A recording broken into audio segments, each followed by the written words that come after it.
The 1980s were supposed to launch careers that would last forever, with MTV creating superstars overnight and platinum albums selling by the millions.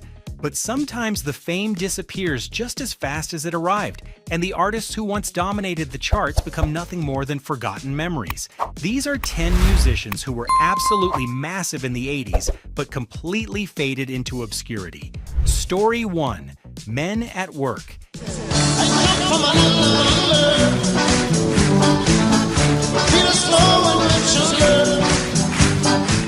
In 1982, Men at Work were unstoppable. Their debut album, Business as Usual, sat at #1 in the United States for an incredible 15 weeks.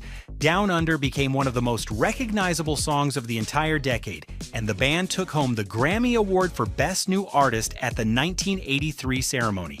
They were selling out stadiums across the world and seemed destined to become one of the biggest bands of all time.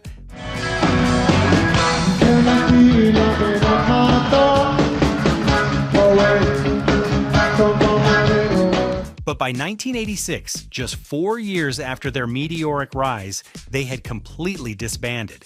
Lead singer Colin Hay launched a solo career that kept him steadily working, but he never recaptured the commercial heights of those peak years. The band that once dominated MTV became a nostalgic touchstone most people associate with a single song.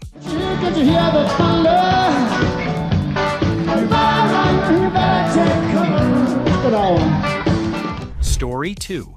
A Flock of Seagulls.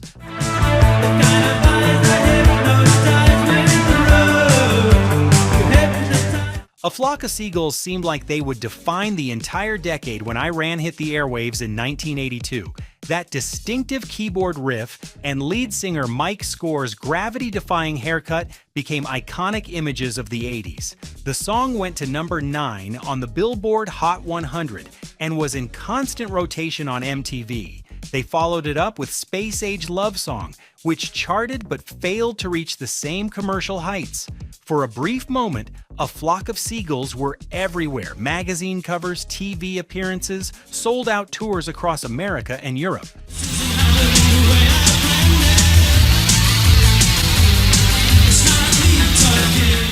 But by 1984, just 2 years later, they couldn't buy a hit. Their follow-up albums bombed. Mike Score's haircut became more famous than the music, turning into a punchline rather than a symbol of cool. The band broke up and reformed multiple times, playing nostalgia tours for audiences who mostly remember them for that haircut and that one song. Story 3. Tony Basil. Hey Mickey, oh Mickey, you're so fine, you blow my mind. Hey Mickey, hey Mickey. Tony Basil will forever be remembered for one song. Mickey exploded onto the charts in 1982 and became one of the most instantly recognizable pop songs in music history. The song hit #1 and the cheerleader music video was played constantly on MTV. Tony performed it on every TV show imaginable. She was 39 years old when Mickey hit, which was ancient by pop star standards, but nobody cared because the song was absolutely everywhere. Take me by the hand. Oh, Mickey, you're so pretty, can't you understand? It's guys like you, Mickey. Record labels expected a follow-up that matched it. Nothing else she released came close. Her subsequent singles charted only briefly before disappearing, and within a year, her commercial window had closed. She returned to her original career as a choreographer and director, and has worked steadily in Hollywood ever since, though her name now exists almost entirely in the context of one song from 4 decades ago. Story 4. Wang Chung.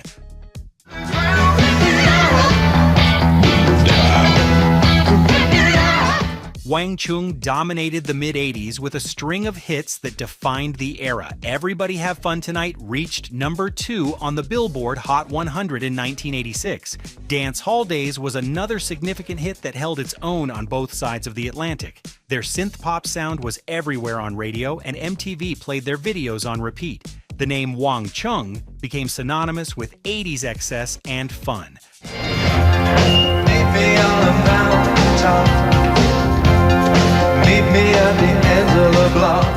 But by 1989, it was over. Their follow-up albums failed. The music industry moved toward grunge and alternative rock. Wang Chung tried to adapt but couldn't find a new audience. The band that once had everyone having fun tonight became another fixture on the 80s nostalgia circuit, playing to audiences reliving a decade rather than living in the present one. Every word that you say, I feel my freedom slip away. I feel the bars come down. Story 5. Rick Springfield.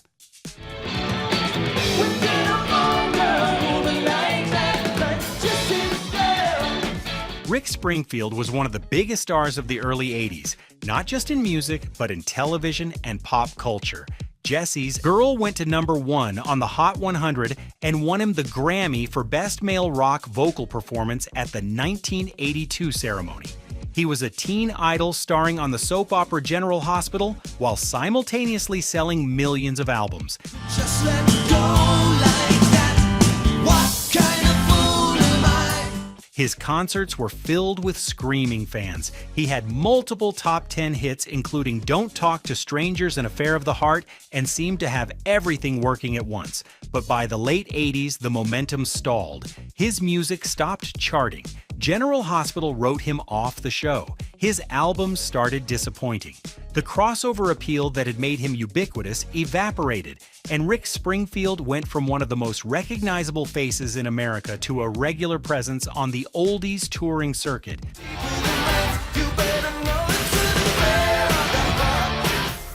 Which of these artists surprised you most? Were any of them in your regular rotation back in the day? Drop a comment below and let us know. Story 6. Billy Squier. Spread the air pollution, both far and wide. Billy Squier was absolutely massive in the early 80s.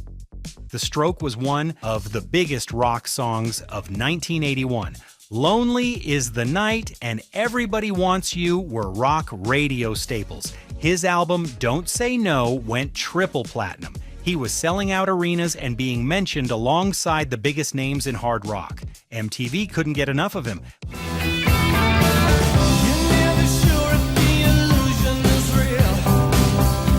But then came the Rock Me Tonight video in 1984, and it destroyed his entire career almost overnight.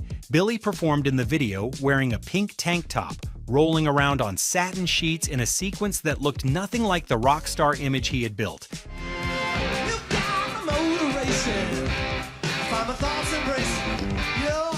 MTV played it constantly, but rock fans turned on him immediately. Radio stations stopped programming his new music. His album sales collapsed. Within months, Billy Squier went from arena headliner to industry punchline. One terrible music video ended one of the biggest careers in rock. You got your number down. Story 7. Debbie Gibson.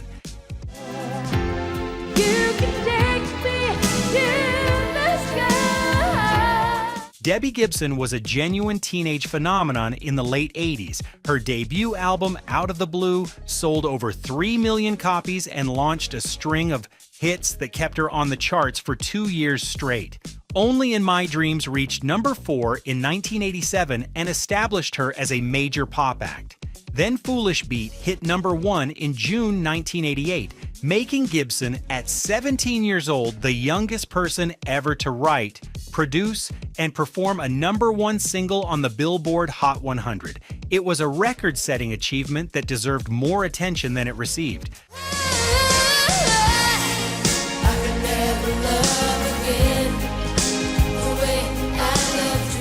But the 90s killed her commercial momentum dead. Pop music changed completely, grunge and alternative rock took over. Her follow-up albums underperformed and she shifted toward Broadway and acting. She remains a skilled performer, but the record she set at 17 has never been mentioned as often as it should be.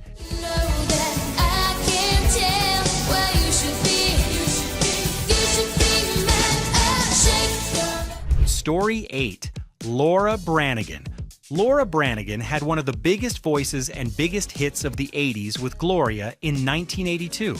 That song reached number 2 on the Billboard Hot 100 and became one of the defining songs of the decade. Self-Control was another massive hit. She had the powerful vocals and the look that should have made her a superstar for decades. She performed at major events, sold millions of albums, and was held up alongside the decade's biggest female voices. I think you got to slow down before you start to go ahead. But by the late 80s, her career was already declining. Her later albums underperformed. Radio stopped playing her new music. By the 90s, she was playing smaller venues and working toward a comeback that never fully arrived. In August 2004, at age 52, she died of a cerebral aneurysm. The powerful voice that once filled arenas was silenced before the world had properly remembered what it had.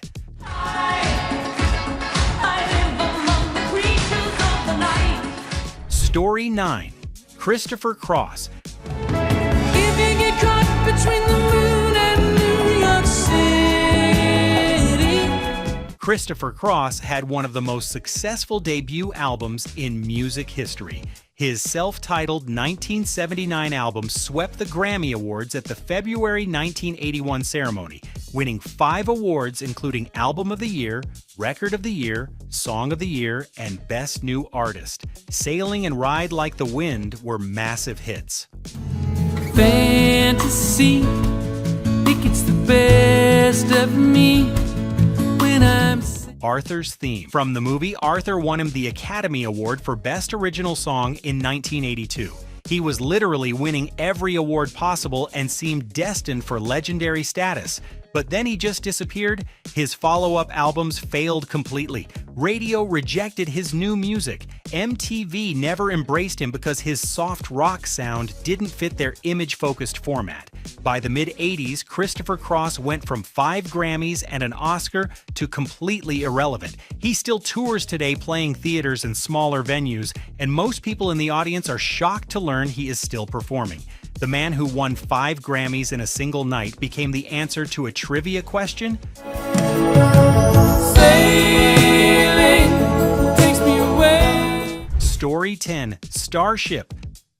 And we can build this thing together, standing strong forever. Starship, formerly Jefferson Airplane and then Jefferson Starship, was one of the biggest bands in the mid to late 80s. We Built This City hit number 1 in 1985. Sarah reached number 1 in 1986. Nothing's Gonna Stop Us Now from the movie Mannequin also hit number 1 in 1987. 3 consecutive number 1 hits in 3 years.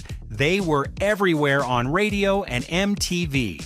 They performed at massive festivals and award shows.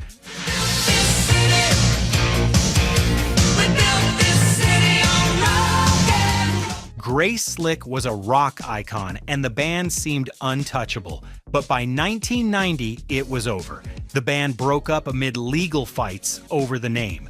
Grace Slick retired. The music industry shifted toward grunge. Their sound became a punchline representing everything the 90s rejected about the 80s. Various former members tried to keep touring under different names, leading to lawsuits about who actually owned the rights. Today, there are multiple versions of the band playing smaller venues, each claiming to be the real Starship.